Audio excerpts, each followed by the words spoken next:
जय हिंद साथियों, स्वागत है आप सभी का हमारे YouTube चैनल ज्ञान आरबीएल में। दोस्तों, आपको पता है कि हम यूपी ट्रिपल एससी पेट की क्लासेस देख रहे हैं और पेट में हम देख रहे हैं भारतीय राष्ट्रीय आंदोलन।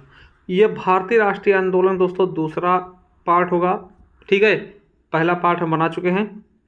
ठीक है, तो साथियों इसकी हम क्लासेस रेगुलर ले रहे हैं। आप सभी को बता दें कि दोस्तों आप सभी चले जाइए हमारे चैनल ज्ञान आरबीएल के प्लेलिस्ट में, वहाँ देखिएगा ना तो आपको ये प्लेलिस्ट हमने बना दिया है यूपी ट्रिपल एससी पेट 2025 क्लासेस। देखिए हिस्ट्री पूरी करा चुका हूँ, अब आपके राष्ट्रीय आंदोलन चला रहा हूँ। ठीक है, इसी प्रकार से दोस्तों स्टैटिक जीके की प्लेलिस्ट मिल जाएगी।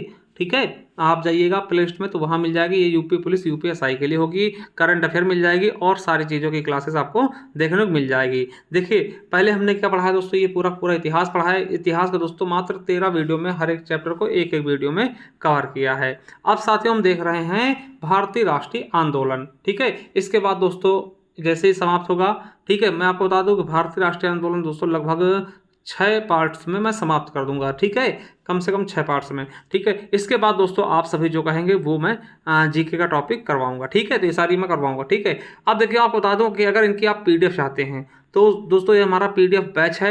अगर आप चाहते हैं लेना तो पीडीएफ नोट्स ले सकते हैं। इसमें आपको 8 टॉपिक्स के पीडीएफ नोट्स मिलेंगे। ठीक है, ये 8 टॉपिक हैं: इतिहास, आंदोलन, भूगोल, अर्थव्यवस्था, संविधान, विज्ञान, स्ट्रेटेजी के और हिंदी, सामान्य हिंदी के। ठीक है दोस्तों, इसका प्राइस है 199 रुपये, मगर दोस्तों ये अभी ऑफर प्राइस है 111 रुपये। कभी भी दोस्तों इसके प्राइस आपके इंक्रीज हो सकते हैं। कैसे मिलेगा, तो ज्ञान आरबीएल ऐप को डाउनलोड कर लीजिए प्ले स्टोर में जा करके, इसका लिंक भी नीचे आपको दे दिया जाएगा। जैसे दोस्तों जैसे ही हमारा ज्ञान आरबीएल ऐप डाउनलोड करेंगे, लॉगिन करेंगे दोस्तों, वहाँ पे देखिए ई बुक्स वाला कॉलम मिलेगा, यहाँ चले जाइए।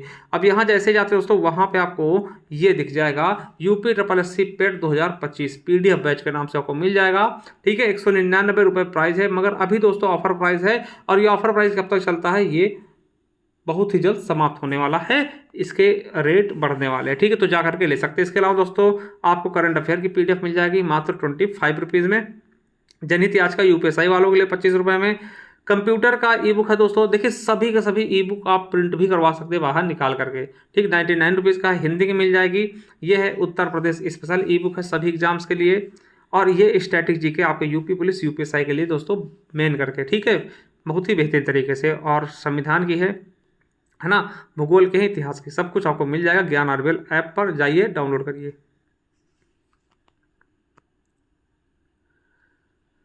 चलिए साथियों शुरू करते हैं। ठीक है, भारतीय राष्ट्रीय आंदोलन। देखिए बात करते हैं भारतीय राष्ट्रीय आंदोलन की, तो मेरे साथियों इसको हम देखिए 3 भागों में 3 चरणों में बांटकर पढ़ सकते हैं जो आपके भारतीय राष्ट्रीय आंदोलन थे। ठीक है, कितने चरणों में साथियों, 3 चरणों में। देखिए पहले चरण में हम क्या देखेंगे, प्रथम चरण जिसको हम उदारवादी चरण कहते हैं। क्या बोलते हैं, प्रथम चरण को उदारवादी चरण बोलते हैं। ये 1885 यानी कांग्रेस की स्थापना से लेकर के 1905 तक चलेगा। ठीक है, 1885 से लेकर के 1905 तक चलेगा। फिर दोस्तों द्वितीय चरण पढ़ेंगे 1905 से लेकर के 1919, जिसको हम उग्रवादी चरण कहते हैं। और दोस्तों 1919 से लेकर 1947 जो तीसरा चरण होगा, जिसको हम गांधीवादी युग कहेंगे, इसमें गांधी जी का बहुत बड़ा योगदान होगा। ठीक है, तो चलिए साथियों शुरू करते हैं प्रथम चरण 1885 से 1905 तक। ठीक है, चलिए अब देखिए 1885 की जो सबसे महत्वपूर्ण घटना होती है भारतीय राष्ट्रीय कांग्रेस, तो इसके बारे में पढ़ेंगे और यहां से क्वेश्चन आपके हर एक एग्जाम में दोस्तों पूछे जाते हैं। चलिए भारतीय राष्ट्रीय कांग्रेस के बारे में पढ़ते हैं।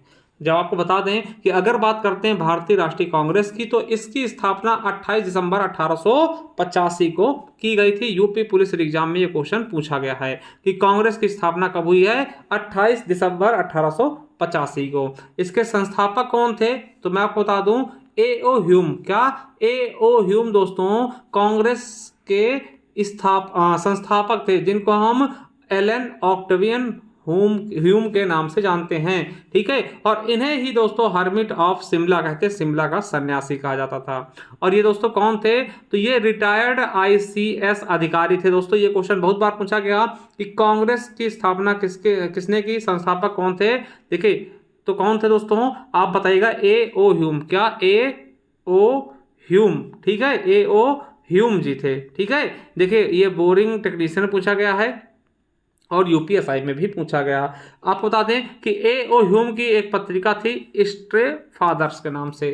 ठीक है, नोट करके लिख लीजिएगा दोस्तों बिल्कुल अच्छे से कि ए ओ ह्यूम की जीवनी पर सर विलियम वेडरबर्न ने ए ओ ह्यूम भारतीय राष्ट्रीय कांग्रेस के जनक 1829 से 1912 नामक एक जीवनी लिखी। ठीक है, जिसे ऑक्सफोर्ड यूनिवर्सिटी प्रेस ने प्रकाशित की थी। ठीक है, ये जो ए ह्यूम भारतीय राष्ट्रीय कांग्रेस के जनक, ये किसकी दोस्तों आत्मकथा है, जीवनी है सॉरी, तो ये ए ह्यूम की है, मगर लिखा इसको किसने है तो विलियम वेडरबर्न ने। ठीक है, चलिए अब बात करते दोस्तों, क्वेश्चन आपसे पूछ सकता है कि जब भारतीय राष्ट्रीय कांग्रेस की स्थापना हुई थी उस समय भारत का वायसराय कौन था तो डफरिन था। भारत सचिव कौन था तो रैनफॉल्ड चर्चिल था। ठीक है, जब कांग्रेस की स्थापना हुई उस समय भारत सचिव कौन था तो क्या बताएंगे रैनफॉल्ड चर्चिल। ठीक है, ब्रिटिश प्रधानमंत्री कौन थे उस समय तो विलियम एवार्ड ग्लैडस्टोन थे। ठीक है, याद रखिए। अब देखिए इसको मतलब कांग्रेस की स्थापना क्यों की गई। देखिए होता क्या था कि आए दिन अंग्रेज देख रहे थे कि आए दिन क्या होता था, 2-4 लोग आ रहे दोस्तों, अंग्रेज हाय हाय के नारे लगा रहे हैं और कहीं अंग्रेज को मार दे रहे हैं, मतलब असंतोष फैलता जा रहा था भारतीयों में। तो इन्होंने सोचा कि मैं क्यों ना एक ऐसी संस्था बना दूं जिसपे दोस्तों कि लोगों को लगेगा वो डायरेक्ट हमारे पास ना आकर उनको परेशान करेंगे। ठीक है, तो यानी कि उद्देश्य क्या था कि भारतीय जनता में पनप रहे अंग्रेजों के खिलाफ असंतोष को एक संगठन के द्वारा सुरक्षित रूप से बाहर निकाल आना। ठीक है, यानी कि सबको जो है भेज देना कि भैया संगठन के पास जाओ वो संभालेगी हमको। ठीक है, तो मतलब अंग्रेजों का असंतोष से बचने का सबसे अच्छा तरीका यही था, कांग्रेस की स्थापना कर दी। ठीक है, चलिए देखिए आपको बता दें कि जो भारतीय राष्ट्रीय कांग्रेस है ना, क्या इसका नाम पहले से ही भारतीय राष्ट्रीय कांग्रेस था? बिल्कुल नहीं। ठीक है, भारतीय राष्ट्रीय कांग्रेस का नाम क्या था? भारतीय राष्ट्रीय संघ नाम था। क्या नाम था? भारतीय राष्ट्रीय संघ। दोस्तों आप बता दें 1884 में इसकी स्थापना ए ओ ह्यूम द्वारा की गई थी। परंतु दोस्तों फिर होता क्या है कि Dadabhai Naoroji grand old man of India, क्या बोलते हैं इनको? Grand old man of the India. ठीक है, इनके सुझाव पर दोस्तों इसका नाम बदलकर भारतीय राष्ट्रीय कांग्रेस कर दिया। ठीक है, यानी कि जो संघ है इसकी जगह कांग्रेस किसके सुझाव पर किया गया तो दादा भाई नौरोजी। क्वेश्चन पूछा जा सकता है इसलिए आपको याद रख लेना है। ठीक है, जो दोस्तों भारतीय राष्ट्रीय कांग्रेस है ना, यह सेफ्टी वॉल के सिद्धांत पर काम करता है। याद रखिएगा कि लाला लाजपत राय ने अपने यंग इंडिया, ठीक है, पत्र में क्या बोला कि ये सेफ्टी वॉल के सिद्धांत पर काम करती है, यानी कि कहीं ना कहीं दोस्तों ये अंग्रेजों के लिए सेफ्टी का काम कर रही है। ठीक है, कि डायरेक्ट जनता उनसे ना भिड़ करके किससे भिड़ेगी? कांग्रेस से। ठीक है, समझ रहे ना बहुत अच्छे से। चलिए तो देखिए यहाँ पे आपको याद रखना कि जब राष्ट्रीय कांग्रेस की स्थापना हुई थी, ठीक है, उस समय वायसराय कौन थे? डफरिन थे। भारत सचिव कौन थे? चर्चिल थे। और प्रधानमंत्री कौन थे? ग्लैडस्टोन थे। ठीक है, ये ए ओ ह्यूम ने ही इसकी स्थापना, पहले इसका नाम क्या था? आपसे पूछ सकता है कि भारतीय राष्ट्रीय कांग्रेस का पूर्व नाम क्या था? तो दोस्तों भारतीय राष्ट्रीय संघ। ठीक है, क्वेश्चन कैसे बना सकता तो याद रखिएगा। ठीक है, तो भारतीय राष्ट्रीय संघ के नाम पर भारतीय राष्ट्रीय कांग्रेस नाम किसने सुझाव दिया था? तो दादा भाई नौरोजी ने। चलिए अब दोस्तों कांग्रेस संबंध में किसने क्या कहा था? कांग्रेस के संबंध में किसने क्या कहा था तो इसके बारे में भी आपको जानना जरूरी है। तो भैया किसने क्या कहा? बाल गंगाधर तिलक ने क्या बोला था कि यदि वर्ष में एक बार मेढक की तरह टरटराएंगे तो कुछ नहीं मिलेगा। ये बाल गंगाधर तिलक का स्टेटमेंट है और ये इंपॉर्टेंट है, पूछा भी जाता है। यानी आपको पता है कि भैया साल में एक बार इसकी मीटिंग होती थी। ठीक है, नया अध्यक्ष चुना था, इसीलिए दोस्तों इन्होंने कहा था कि यदि वर्ष में एक बार मेढक की तरह टरटराएंगे तो कुछ नहीं होगा। ठीक है, बंकिम चंद्र चटर्जी ने क्या बोला कि कांग्रेस के लोग पदों के भूखे हैं। ठीक है, वही लाला लाजपत राय ने क्या बोला? कांग्रेस डफरिन के दिमाग की उपज है, यानी कि डफरिन ने जानबूझकर कांग्रेस बना दी है कि आप सब इसी में लड़ो मरो। ठीक है, और कांग्रेस और क्या बोला लाला लाजपत राय ने? इन्होंने कहा कि कांग्रेस सम्मेलनों को शिक्षित भारतीयों का वार्षिक राष्ट्रीय मेला। ठीक है, इसको इन्होंने क्या बोला कि कांग्रेस सम्मेलन जो है वो शिक्षित भारतीयों का वार्षिक राष्ट्रीय मेला है। बिपिन चंद्र पाल ने क्या बोला कि कांग्रेस एक प्रकार की याचना करने वाली क्या है? संस्था। याचना मतलब हाथ पांव जोड़ने वाली कि बाबूजी बाबूजी। कहते ना याचना करो हमसे, गिड़गिड़ाओ मेरे सामने, तो वही गिड़गिड़ाने वाली यानी अंग्रेजों के सामने गिड़गिड़ाने वाली एक संस्था है, ये भीख मांगने वाली संस्था है, यानी बेगिंग इंस्टीट्यूट। किसने बोला? बिपिन चंद्र पाल। ये दोस्तों गर्म दल के नेता थे, ठीक है। डफरिन ने क्या बोला कि कांग्रेस जनता के उस अल्पसंख्यक वर्ग का प्रतिनिधित्व करता है जिसकी संख्या कुछ है ही नहीं, मतलब वो शून्य है, फालतू में परेशान है, ठीक है। करजन ने क्या बोला कि कांग्रेस अपने पतन की कगार पर खड़ी है, मेरी प्रबल अभिलाषा इसके शांतिपूर्ण अंत में सहयोग करना है, ठीक है। और इसके अलावा क्या बोला? करजन ने ही कहा था कि कांग्रेस क्या है? गंदी चीज है और देशद्रोही संगठन है। वहीं अश्विनी दत्त ने क्या बोला कि कांग्रेस सम्मेलनों को 3 दिनों का तमाशा कहा खाली 3 दिन का तमाशा भैया, इसके अलावा ये कुछ भी नहीं है, ठीक है। चलिए नोट करके लिख लीजिएगा कि कांग्रेस का गठन एओ ह्यूम द्वारा 72 प्रतिनिधियों को मिलाकर किया गया जो थियोसोफिकल सोसाइटी से जुड़े हुए थे। आपको बता दें कि पहले थियोसोफिकल सोसाइटी थी, उससे दोस्तों जो 72 लोग जुड़े थे उनको ये बुला करके लाते हैं। कौन लेकर आता है बुला करके? एओ ह्यूम, और कांग्रेस का गठन कर देते हैं, ठीक है। देखिए चीजें समझ रहे होंगे आप सभी अच्छे से, ठीक है। चलिए अब दोस्तों अधिवेशन देखते हैं और यहां से इंपॉर्टेंट क्वेश्चन बनने आपके स्टार्ट हो जाएंगे। क्या हो जाएगा मेरे दोस्तों? Important question. तो चलिए जो अधिवेशन है उनके बारे में देखते हैं। तो बात करते हैं प्रथम अधिवेशन दोस्तों 1885 को होता है। इसके अध्यक्ष कौन होंगे? WC बनर्जी। क्या दोस्तों? WC बनर्जी दोस्तों, यानी कि व्योमेश चंद्र बनर्जी। क्या? व्योमेश चंद्र बनर्जी दोस्तों आपके SSC GD में पूछा गया कि कांग्रेस के प्रथम अध्यक्ष कौन थे? व्योमेश चंद्र बनर्जी। प्रथम अधिवेशन के अध्यक्ष कौन थे? व्योमेश चंद्र बनर्जी। कांग्रेस का प्रथम अध्यक्ष पूछ ले तो WC बनर्जी यानी व्योमेश चंद्र बनर्जी। पहले अधिवेशन में कितने लोग सदस्य आए थे दोस्तों? 72 लोग। आपको बता दें कि कहाँ हुआ था संपन्न? देखिए 28 दिसंबर 1885 को मुंबई के ग्वालियर टैंक में स्थित गोकुल दास तेजपाल संस्कृत विद्यालय में इसका संपन्न हुआ था ये मीटिंग, ठीक है। आपको बता दें पहले दोस्तों जो ये प्रथम अधिवेशन था ये पुणे में प्रस्तावित था, मगर वहां पे प्लेग रोग फैल गया था, यानी प्लेग रोग फैल गया था, जिसके कारण दोस्तों इसको मुंबई शिफ्ट करना पड़ा, ठीक है। याद रखेंगे कहां पर हुआ पहला अधिवेशन? मुंबई में हुआ। कहां पर? ग्वालियर टैंक स्थित गोकुल दास तेजपाल संस्कृत कॉलेज में, ठीक है। कब हुआ? 28 दिसंबर 1885 को। इसके अध्यक्ष कौन थे? WC बनर्जी यानी कि व्योमेश चंद्र बनर्जी। कितने सदस्य टोटल? 72।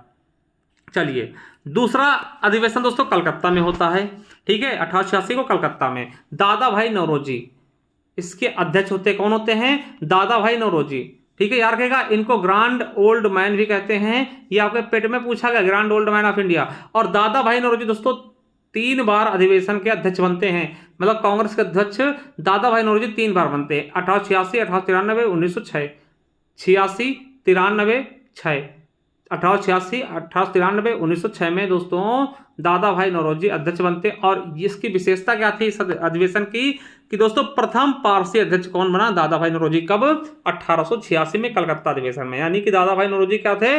पारसी धर्म से संबंधित थे और इसमें कुल 343 सदस्य शामिल हुए थे। उसके बाद दोस्तों फिर अगले साल क्या होता है? 1887 में मद्रास अधिवेशन होता है मेरे दोस्तों। बदरुद्दीन तैयब जी इसके अध्यक्ष होते हैं और आपको बता दें कि प्रथम मुस्लिम अध्यक्ष बनते हैं बदरुद्दीन तैयब जी और कुल 607 सदस्य आते हैं, ठीक है। देखिए पहले में WC बनर्जी थे, ठीक, दूसरे में प्रथम पारसी अध्यक्ष होते हैं और तीसरे में प्रथम मुस्लिम अध्यक्ष होंगे और चौथे में प्रथम अंग्रेज अध्यक्ष होंगे, ठीक है। तो चौथा दोस्तों होता है 1888 में इलाहाबाद अधिवेशन, ठीक है। इसके अध्यक्ष थे जॉर्ज यूले दोस्तों और ये प्रथम अंग्रेज अध्यक्ष बनते हैं, ये चीज याद रखेंगे, ठीक है। तो 4 अधिवेशन हमने बताया, बकमई है ना, बकमई ये क्या है तो आप बता दें, बा से बंबई, का से कलकत्ता और मा से मद्रास और ई से इलाहाबाद, ये 4 अधिवेशन है पहले के। तो प्रथम अधिवेशन WC बनर्जी, दूसरे दोस्तों दादा भाई नौरोजी यानी कि प्रथम पारसी अध्यक्ष, तीसरे में बदरुद्दीन तैयब जी यानी कि प्रथम मुस्लिम अध्यक्ष और चौथे में 88 में इलाहाबाद, 88 इलाहाबाद जॉर्ज यूले यानी कि प्रथम अंग्रेज अध्यक्ष बनता है, ठीक है। चलिए अब फिर देखते हो, फिर दोस्तों बंबई कलकत्ता आएगा, ठीक है। चलिए अब दोस्तों बात करते हैं 1889 में फिर से बंबई अधिवेशन होता है और विलियम वेडरबर्न इसके अध्यक्ष होते हैं, यानी कि दूसरे अंग्रेज अध्यक्ष बनते हैं, विलियम वेडरबर्न ना। इन्होंने दोस्तों दादा भाई नौरोजी के ऊपर इनकी जीवनी लिखी थी ना, शुरुआत में हमने बताई थी, ठीक है। तो 1889 में मुंबई अधिवेशन होता है, वेडरबर्न फिर अध्यक्ष बनते हैं, यानी दूसरे अंग्रेज। फिर दोस्तों 1890 देखते हैं, देखिए जो इंपॉर्टेंट होंगे केवल वही देखेंगे, ठीक है। कलकत्ता अधिवेशन, इसके अध्यक्ष फिरोज शाह मेहता होते हैं। और आपको बता दें कि इसकी खास बात क्या होती है कि प्रथम स्नातक महिला कादम्बिनी गांगुली इसमें शामिल होते हैं। भारत की प्रथम स्नातक महिला कौन थी? कादम्बिनी गांगुली दोस्तों, वो इस अधिवेशन में भाग लेती है। किस अधिवेशन में? 1890 के फिरोज शाह मेहता की अध्यक्षता में कलकत्ता में जो संपन्न हुआ था। उसके बाद दोस्तों 1896 का अधिवेशन देखते हैं, कलकत्ता अधिवेशन ये भी है और इम्पॉर्टेंट है। क्यों इम्पॉर्टेंट है? इसके अध्यक्ष है रहीमतुल्लाह सयानी। विशेष बात क्या है जिसके लिए प्रसिद्ध है, ये फेमस है? तो प्रथम बार वंदे मातरम गाया गया, ठीक है। आपसे पूछेगा किस अधिवेशन में पहली बार वंदे मातरम गाया गया, तो कलकत्ता अधिवेशन 1896 के। इसके अध्यक्ष कौन थे? रहमतुल्लाह सयानी दोस्तों। और बंकिम चंद्र चटर्जी के आनंद मठ से ये लिया गया वंदे मातरम। चलिए बात आती है 1901 में। तो 1901 में कलकत्ता अधिवेशन होता है और इसके अध्यक्ष दिनसा ई वाचा थे। और इसकी विशेषता क्या थी कि पहली बार दोस्तों किसी अधिवेशन में महात्मा गांधी जी ने भाग लिया, यानी कि 1901 का कलकत्ता अधिवेशन एक ऐसा अधिवेशन था जिसमें पहली बार दोस्तों गांधी जी ने कांग्रेस अधिवेशन में भाग लिया था, ठीक है। चलिए फिर दोस्तों 1904 की बात करते हैं, बंबई अधिवेशन। इसके अध्यक्ष होते हैं हेनरी कॉटन। क्या? हेनरी कॉटन दोस्तों। और ये दोस्तों तीसरे अंग्रेज हैं यार के, तीसरे अंग्रेज। मगर दोस्तों इसकी विशेषता अगर देखें तो इसकी विशेषता यह थी कि प्रथम बार जिन्ना दोस्तों मोहम्मद अली जिन्ना भाग लेता है कांग्रेस के अधिवेशन में।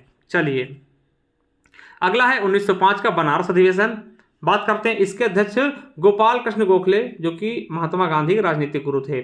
इसकी विशेषता क्या थी कि बंगाल विभाजन के बाद स्वदेशी आंदोलन की मांग चल रही थी। आपको पता, जब बंगाल विभाजन होता है तो स्वदेशी आंदोलन चलाया जाता है, जिसमें दोस्तों हम अंग्रेजों द्वारा बनाए गए सारी चीजों का हम लोग क्या करते हैं? बहिष्कार करते हैं, ठीक है। चलिए अब दोस्तों बात आती है 1906 का कलकत्ता अधिवेशन। इसके अध्यक्ष grand old man of India दादा भाई नौरोजी यानी कि जो पारसी थे, ठीक है, ये होते हैं। और इसमें विशेष बात क्या होती है? स्वराज की मांग की जाती है। क्या होती है? स्वराज की मांग की जाती है। चलिए आगे दोस्तों 1907 का सूरत अधिवेशन। देखिए इसमें किसी को सूरत पसंद नहीं आती, यानी लड़ाई हो जाती है। किसमें? गरम दल नरम दल में, ठीक है।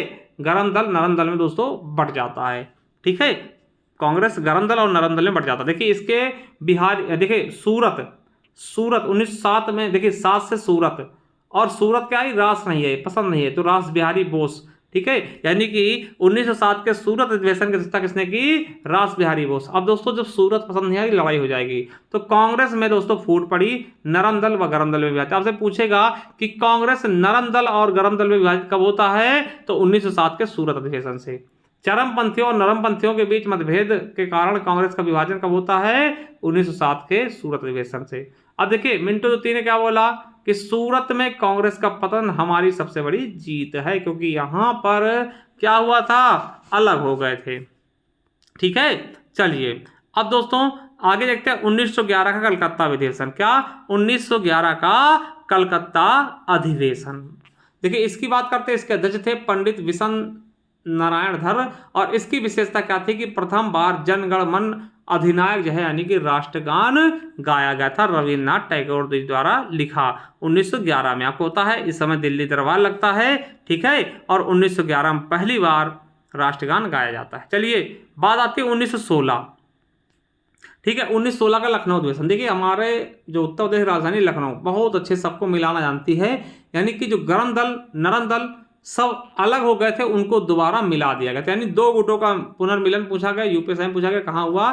लखनऊ अधिवेशन में। इसके अध्यक्ष थे अंबिका चरण मजूमदार। उन्होंने दोनों ने एक दूसरे के चरण छुए, कहा भैया अब हम क्या होगा? अब हम नवाब नहीं बनेंगे, यानी कि लखनऊ के हैं नवाब नहीं बनेंगे, दोनों लोग मिलकर रहेंगे। तो यानी याद रखेंगे लखनऊ में 16 में दोस्तों क्या होता है? लखनऊ में क्या होता है? सब लोग मिल जाते नवाबी छोड़ करके, ठीक है। चलिए तो दोस्तों इसमें होता क्या है कि जो सूरत अधिवेशन में जो अलग होते वो मिल गए, ठीक है। तो विशेष क्या हुआ? नरम व गरम दल एक हो गए और मुस्लिम लीग भी, ठीक है, मुस्लिम लीग, नरम दल, गरम दल सब एक हो गए। आपको बता दें कांग्रेस और मुस्लिम लीग के बीच समझौता इसी में जाता है। ये आपके पेट 2023 के पेपर में, यूपीएसआई में, एसएससी जीडी में पूछा गया। और इसमें यह पूछा गया कि भारतीय राष्ट्रीय कांग्रेस और अखिल भारतीय मुस्लिम लीग ने प्रसिद्ध लखनऊ पैक्ट 1916 के माध्यम से अंग्रेजों के खिलाफ भारत के संघर्ष के लिए आने का फैसला किया, यानी कि एक साथ आने का फैसला कहाँ किया? 1916 में। देखिए पेट 2023 से पूछा गया। आप बता दें कि लखनऊ अधिवेशन में कांग्रेस व मुस्लिम लीग के समझौते कराने में तिलक और जिन्ना ने महत्वपूर्ण भूमिका निभाई थी, परंतु मदन मोहन मालवीय इसके विरोध पक्ष में थे। यानी कि मदन मोहन मालवीय को लग रहा था ये गलत है। ठीक है, चलिए आगे देखते दोस्तों 1917 का कलकत्ता अधिवेशन। इसमें होता क्या है कि एनी बेसेंट जी क्या होती है? अध्यक्ष होती है। और आपको बता दें कि प्रथम महिला अध्यक्ष बनती हैं ये, और या फिर विदेशी महिला अध्यक्ष बनती है। यूपीएसआई में पूछा गया तो आपसे पूछेगा कि प्रथम महिला अध्यक्ष कौन थी? तो एनी बेसेंट। कहाँ? 1917 में। कहाँ पे? कलकत्ता अधिवेशन में। ठीक है, चलिए 1918 दोस्तों होता बंबई अधिवेशन। ये विशेष अधिवेशन था। क्या था? विशेष अधिवेशन था, विशेष तरीके से इसको बुलाया गया दोस्तों। इसके अध्यक्ष कौन होंगे? इमाम हसन इमाम। ठीक है, और ये प्रथम विशेष अधिवेशन था। आपसे पूछ सकता है कि प्रथम विशेष अधिवेशन कब लगा? 1918। देखिए 1918 में। ठीक है, इसके अध्यक्ष कौन होते हैं? हसन इमाम। वही बात करते हैं 1920 का कलकत्ता अधिवेशन। इसके दोस्तों कौन होंगे? लाला लाजपत राय। इसके अध्यक्ष कौन होंगे? लाला लाजपत राय। और आपको बता दें कि इस अधिवेशन में महात्मा गांधी ने अन्य नेताओं के खिलाफत के साथ साथ स्वराज के समर्थन में असहयोग आंदोलन शुरू करने की आवश्यकता के बारे में शासक के यानी कि याद दिलाया। ठीक है, यूपी ट्रिपल पेट 2023 में ये क्वेश्चन पूछा गया है। ठीक, कब? 1920 में। ठीक, असहयोग आंदोलन के बारे में चर्चा की थी।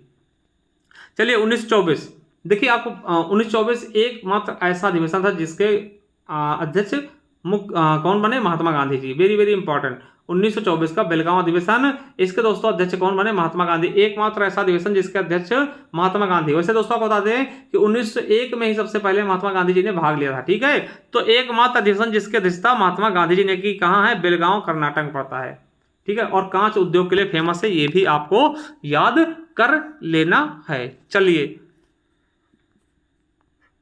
दोस्तों आगे अगर हम बात करते हैं कि 1925 का कानपुर अधिवेशन। ठीक है, इसमें होता सरोजिनी नायडू जी। दोस्तों ये हमारे उत्तर प्रदेश की पहली महिला राज्यपाल थी। ठीक है, सरोजिनी नायडू ये बनती है अध्यक्षता और दोस्तों अध्यक्षा। ठीक है, और आपको बता दें एसएससी जीडी यूपीएसआई में पूछा गया। और विशेष क्या होता है कि प्रथम भारतीय महिला। देखिए आपको बता दें कि प्रथम भारतीय महिला ये कौन होती हैं? सरोजिनी नायडू। आपको बता दें अभी हमने पढ़ा है कि 1917 में एनी बेसेंट बनती है, मगर एनी बेसेंट दोस्तों पूर्णतया भारतीय नहीं थी। तो सरोजिनी नायडू क्या थी? प्रथम भारतीय महिला। अगर आपसे पूछेगा पहली महिला तो आप क्या बोलेंगे? Annie Besant. अगर प्रथम भारतीय महिला लगा दे तब आपको सरोजिनी नायडू बताना है। चलिए 1926 को देखते हैं गुवाहाटी अधिवेशन। आपको बता दें कि इसके अध्यक्ष श्रीनिवास अयंगर थे। और विशेष क्या था कि कांग्रेस नेताओं ने कहा कि अब हम खादी वस्त्र पहनेंगे, तो खादी वस्त्र पहनना अनिवार्य कर दिया था 1926 में। ठीक है, चलिए ये चीज आपको याद रखना है बहुत ही अच्छे तरीके से। ठीक है, चलिए अब दोस्तों बात करते हैं, नोट करके लिख लीजिएगा कि भैया होता क्या है। क्या होता है कि 1927 में ब्रसेल्स, ठीक है, बेल्जियम राजधानी ब्रसेल्स में उत्पीड़ित यानी विपक्षी राष्ट्रीयताओं के सम्मेलन में भारतीय राष्ट्रीय कांग्रेस की ओर से जवाहरलाल नेहरू शामिल हुए थे। यूपीएसआई में पूछा गया। ठीक है, चलिए अब 1929 का होता है दोस्तों अधिवेशन, लाहौर अधिवेशन। Very very important. लाहौर अधिवेशन की बात करते हैं तो इसके अध्यक्ष पंडित जवाहरलाल नेहरू होते हैं। इसमें क्या होता है? पूर्ण स्वराज की मांग आती है। देखिए यूपी ट्रिपल पेट 2021 और यूपी ट्रिपल सप्लाई इंस्पेक्टर में पूछा गया कि पूर्ण स्वराज की मांग किस अधिवेशन में हुई? 1929 के लाहौर अधिवेशन में। आपको बता दें कि अधिकृत रूप से स्वतंत्रता की घोषणा करते हुए कांग्रेस द्वारा 26 जनवरी 1930 को स्वतंत्रता दिवस घोषित किया गया था। ये यूपीएसआई में पूछा गया। वही बात कर लें, ठीक है, इसमें पूर्ण स्वराज की मांग की गई। मगर दोस्तों पूर्ण स्वराज की मांग करने वाले प्रथम कार्यकर्ता कौन थे? हसरत मोहानी थे दोस्तों। यूपी ट्रिपल पेट 2022 में पूछा भी गया है ये क्वेश्चन। चलिए 1937 का फैजपुर अधिवेशन दोस्तों आपको बता दें कि इसके अध्यक्ष कौन थे? पंडित नेहरू जी। और दोस्तों ये एकमात्र ऐसा अधिवेशन था जो गांव में आयोजित हुआ था। ऐसे सिटी में होते थे तो गांव, एकमात्र अधिवेशन जो गांव में आयोजित हुआ कौन सा था? फैजपुर अधिवेशन। वहीं दोस्तों 1938 का हरिपुरा अधिवेशन होता है, सुभाष चंद्र बोस अध्यक्ष होते हैं, और 1929 में फिर से दोस्तों सुभाष चंद्र बोस जी जीत जाते हैं त्रिपुरी अधिवेशन, और मगर दोस्तों ये जीत जाते हैं। इसके बाद दोस्तों महात्मा गांधी जी बुरा मान जाते हैं, फिर दोस्तों ये छोड़ के चले जाते हैं। फिर दोस्तों डॉक्टर राजेंद्र प्रसाद जी को बनाया जाता अध्यक्ष। मतलब समझिए होता क्या दोस्तों, यहाँ पर सुभाष चंद्र बोस जी खड़े होते हैं, ठीक, अध्यक्ष के लिए, और यहीं पर दोस्तों महात्मा गांधी अपने एक उम्मीदवार पट्टाभी सीतारामैया जी को खड़ा करते हैं। अब दोस्तों होता क्या है कि पट्टाभी सीतारामैया हार जाते हैं, महात्मा गांधी जी को ईगो हर्ट हो जाता है। तो फिर दोस्तों महात्मा गांधी के ईगो हर्ट हो जाता है, फालतू बवाल होता है दोस्तों, जिसे दे करके सुभाष चंद्र बोस जी इस्तीफा दे करके इस कांग्रेस छोड़ के चले आते हैं। फिर उसका अध्यक्ष दोस्तों डॉक्टर राजेंद्र प्रसाद जी को बना दिया जाता है। ठीक है, समझिए इस चीज को, तो ये चीज समझ गए होंगे। अब देखिए होता क्या है, त्रिपुरी अधिवेशन है, त्रिपुरी संकट बोलते हैं, ठीक है, इसके अध्यक्ष डॉक्टर राजेंद्र प्रसाद जी बनते हैं। देखिए होता क्या है कि बोस जी ने गांधी जी के उम्मीदवार पट्टाभी सीतारामैया को हरा दिया, परंतु गांधी जी के कारण बोस कांग्रेस छोड़ दिया, जिसके स्थान पर डॉक्टर राजेंद्र प्रसाद जी अध्यक्ष बनाए गए। ठीक है, आपको बता दें भारतीय राष्ट्रीय आंदोलन के दौरान कांग्रेस मंत्रालय ने 1939 में इस्तीफा दिया था। ये भी क्वेश्चन पूछा गया आपके यूपी SSC पेट में। ठीक है, तो याद रखेंगे मेरे दोस्तों, गांधी जी के फालतू हल्ला मचाने पर सुभाष चंद्र बोस जी छोड़ करके चले जाते कांग्रेस को। ठीक है, फिर इसके अध्यक्ष 1939 में कौन होते हैं, डॉक्टर राजेंद्र प्रसाद। चलिए अगला 1940 का आजाद रामगढ़ अधिवेशन, इसके अध्यक्ष मौलाना अबुल कलाम थे। आजाद रामगढ़ अधिवेशन दोस्तों, इसके अध्यक्ष कौन हुए, मौलाना अबुल कलाम जी। ठीक है, आपको बता दें विशेष क्या है कि मौलाना अबुल कलाम कांग्रेस के सबसे युवा और सबसे ज्यादा समय तक अध्यक्ष रहने का रिकॉर्ड बनाया था। क्यों, क्योंकि दोस्तों आपको बता दें कि 1940 के बाद 45 तक दोस्तों कोई अधिवेशन नहीं होते हैं, और ये 6 वर्षों तक लगातार अध्यक्ष बने थे। आपको बता दें 1940 से 45 तक कांग्रेस के अधिवेशन नहीं हुए तो लगातार 6 वर्षों तक इसके अध्यक्ष अबुल कलाम ही बने रहे थे। ठीक है, तो सर्वाधिक समय तक, ठीक है, अब्दुल कलाम नहीं, अबुल कलाम, ठीक है, मौलाना अबुल कलाम, ठीक है, मौलाना अबुल कलाम जी।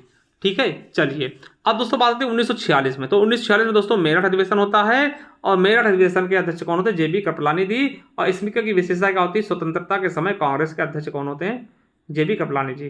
फिर 1947 का होता है जयपुर अधिवेशन, जिसके अध्यक्ष पट्टाभी सीतारामैया, जिन्हें कौन हराता है, बोस जी।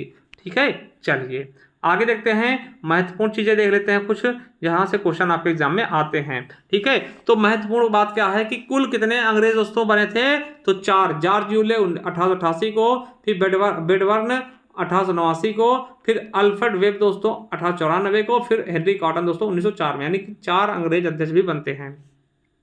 3 महिला अध्यक्ष बनती हैं कांग्रेस की, कौन कौन सी, एनी बेसेंट 1917 प्रथम महिला अध्यक्ष, सरोजिनी नायडू 1925 प्रथम भारतीय महिला अध्यक्ष, और नलिनी सेन गुप्ता दोस्तों 1933 प्रथम भारतीय मूल की विदेशी महिला अध्यक्ष। ठीक है, याद रखिए दोस्तों, यहीं थोड़ा सा 2-3 पॉइंट और बढ़ा लीजिएगा कि स्वराज पार्टी गठन 1923 में चित्तरंजन दास और मोतीलाल नेहरू ने किया था। ये UPSI पेट सब में पूछा गया। ठीक है, वही दोस्तों 1920 में उत्तर प्रदेश के प्रतापगढ़ जिले में जवाहरलाल नेहरू जी द्वारा पहला किसान मार्च आयोजित किया गया था। ये भी क्वेश्चन आपके पेट में पूछा गया।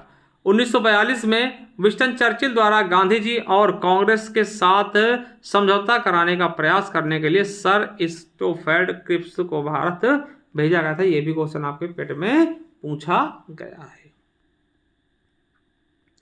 आई होप साथियों आप सभी को बहुत ही शानदार तरीके से, बहुत ही अच्छे तरीके से मजा आया होगा। ठीक है, चलिए साथियों मैं लास्ट में वही कहूंगा कि अगर आप पहली बार जुड़े हैं दोस्तों तो चले जाइए प्ले लिस्ट पर हमारे ज्ञान RBL के, वहाँ दोस्तों प्ले लिस्ट हमने बना दी है और हिस्ट्री क्लास से पूरी कर चुका हूँ। आंदोलन चल रहा है तो जाकर के देख सकते हैं, स्ट्रेटेजी के भी। ठीक है, और दोस्तों जिसको चाहिए हमारी PDF पेड की, तो साथियों ये पेड का पूरा ये बैच जो दोस्तों इसमें आपको PDF मिलेगा, PDF बैच आप देख सकते हैं। अभी ऑफर प्राइस 111 रुपये है। जाकर के ज्ञान RBL ऐप को डाउनलोड करिए, वहाँ दोस्तों ई-बुक्स वाले कॉलम पे जाइए और जैसे जाएंगे वहाँ दोस्तों आप देख सकते हैं ये आपको ई-बुक मिल जाएगा। ठीक है, इसमें आपको टॉपिक वाइज चीज़ें मिलती रहेंगी, तो जा करके दोस्तों परचेस कर सकते हैं, बहुत ही ज़्यादा समय नहीं बचा है। चलिए दोस्तों और भी सारी ई-बुक्स है, जाइए एक बार ज्ञान RBL ऐप को डाउनलोड करिए, जिसका लिंक नीचे डिस्क्रिप्शन बॉक्स में मिल जाएगा। चलिए थैंक यू, धन्यवाद, मिलते हैं नेक्स्ट वीडियो, तक ले जय हिंद, जय भारत।